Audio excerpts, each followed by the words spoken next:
Salam, bugünkü bu xüsusi izahlı araşdırmamızda həqiqətən dərinlərə gedirik. Bilirsiniz, gündəlik həyatın qaça-qaçında adətən elə davranırıq ki, sanki planetimizdə sonsuza qədər heç nə olmamış kimi yaşayacağıq. Təbii ki, o 80 illik qısa fərdi ömrümüz beynimizə elə bir ilmizya yaradır ki, qarşıda hələ milyonlarla ilimiz var. Amma gəlin biraz geriyə çəkilək.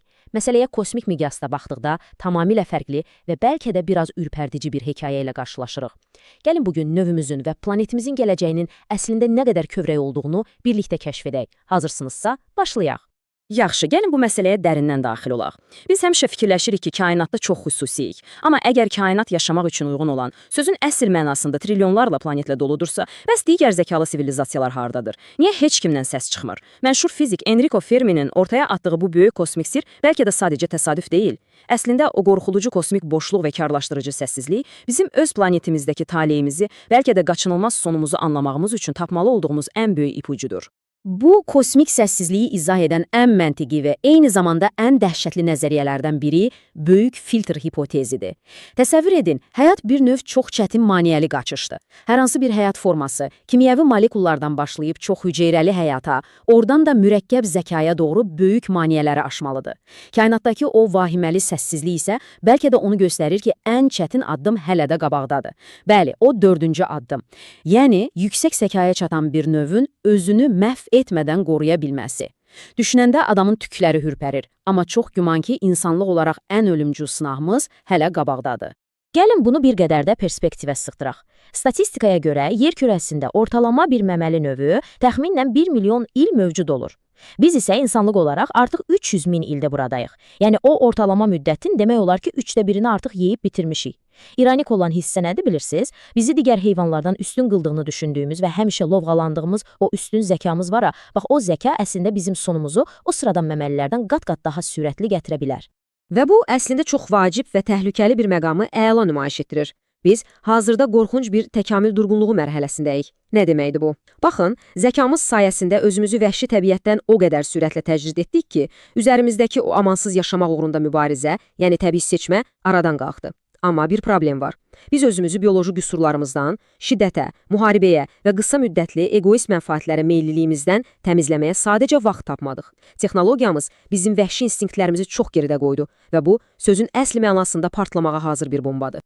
İndi isə həmin bu, təhlükəli instinktlərimizin yaratdığı real fəsadlara baxaq. 1,1 dərəcə Selsi. Bəlkə də indi düşünürsünüz ki, 1,1 dərəcə nədir ki, havada o qədər dəyişiklik olur onsuz da. Amma əslində planetimiz üçün bu qorxunc bir qırmızı siqnaldır. Sadəcə 150 illik qısa bir sənaye dövrü, kozmik miqyasda sadəcə göz qırpımı ərzində qlobal temperaturu bu qədər kəskin artırmışıq.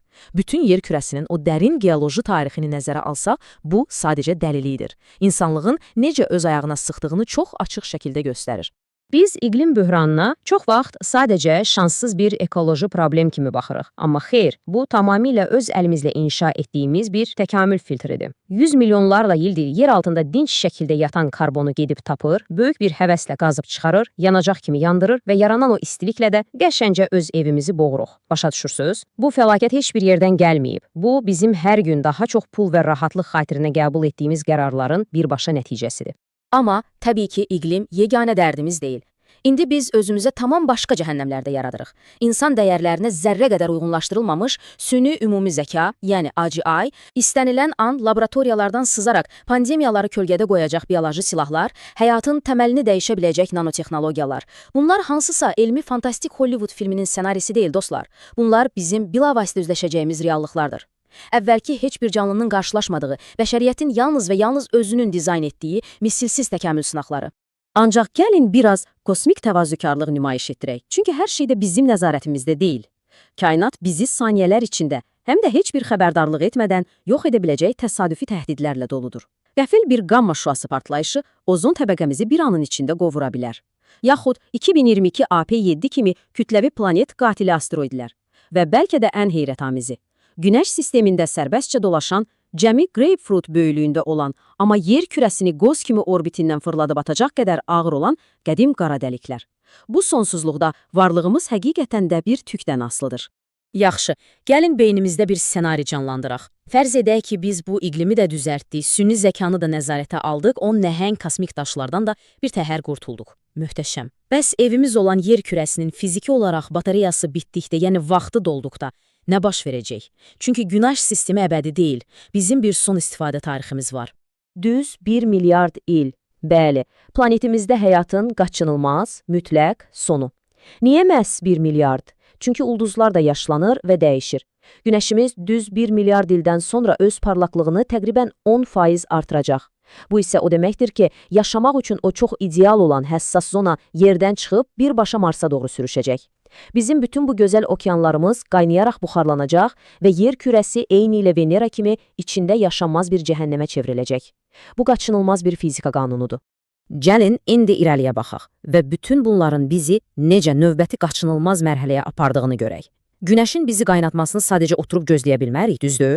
Fərqli planetlərə getmək zərurəti artıq fantastika yox, bir sağalma məsələsidir. Bizə elə gəlir ki, yer kainatın ən mükəmməl planetidir. Amma alimlərin qoyduğu yaşanabilirlik xalına görə o 100 xaldan cəmi 82 alır. İndiyədək isə planetimizdən qat-qat əlverişli olan düz 22 super yaşanabilir ötə gəzəgən kəşf edilib. Yəni qısası, planetlərarası bir sivilizasiyaya çevrilmək hansısa egoist bir lüks deyil, növlərarası keçid üçün tək çıxış yolumuzdur. İndi, buradakı ən maraqlı və bir o qədər də ironik məqam ondan ibarətdir ki, bizim xəyallarımızla reallıq arasında bölük, hətta kəskin bir uçurum var. Təsəvvür edin, bizə ən uyğun olan o super yaşanabilir planetlər bizdən təxminən 3000 işıq ili uzaqdadır. Bizim əlimizdəki ən müasir, ən sürətli kosmik cihazlarsa işıq sürətinin cəmi cümlətana 0,6%-nə çata bilir. Bizə isə işıq sürətinin demək olar ki 100% lazımdır. Yəni, bir-birimizlə dünyadakı xırda məsələlər üstündə münaqişə etməkdənsə, bəşəriyyət olaraq bütün enerjimizi bu nəhəng kosmik uçurumu qapatmağa xərcləməliyik. Başqa şansımız yoxdur. Bilirsiniz, gəlin biraz tempimizi yavaşladaq. Bütün bu danışdıqlarımızı George Carlin və Carl Sagan'la ilhamlanan bu möhtəşəm fəlsəfi yekunla dəyərləndirmək istəyirəm. Biz insanlar o qədər egoistik ki, düşünürük biz yox olsaq, dünyanın da sonu gələcək. Amma əslində reallıq tamamilə başqadır. Yer kürəsi iqlim böhranından da, ən böyük asteroid zərbələrindən də yenə sağ çıxacaq. Necə ki 4,5 milyard ildir çıxır, həyat bu dəfədə bir yolunu tapacaq. Sadəcə o yeni hekayənin içində biz olmayacağıq. Təbiətin bizə zərrə qədər ehtiyacı yoxdur, ona möhtac olan sadəcə və sadəcə bizik. Və beləliklə bu məlumat dolu səyahətimizi yekunlaşdırarkən sizi özünüzlə baş-başa buraxacaq o kritik sualı vermək istəyirəm. Bizi digər hər kəsdən fərqləndirən o qeyri-adi unikal zəkamız bizim yekun xilasımız olacaq, yoxsa bəşəriyyəti kainatın səssiz qəbristanlığındakı növbəti unudulmuş qurbana çevirəcək o qorxunc böyük filtrimizin məhz elə özü olacaq? Bu sualın cavabı birbaşa bugün atdığımız addımlardan asılıdır. Mənə qoşulduğunuz və bu araşdırmada mənimlə bərabər olduğunuz üçün çox sağ olun. Növbəti dəfəyə qədər elm və aydınlıqla qalın.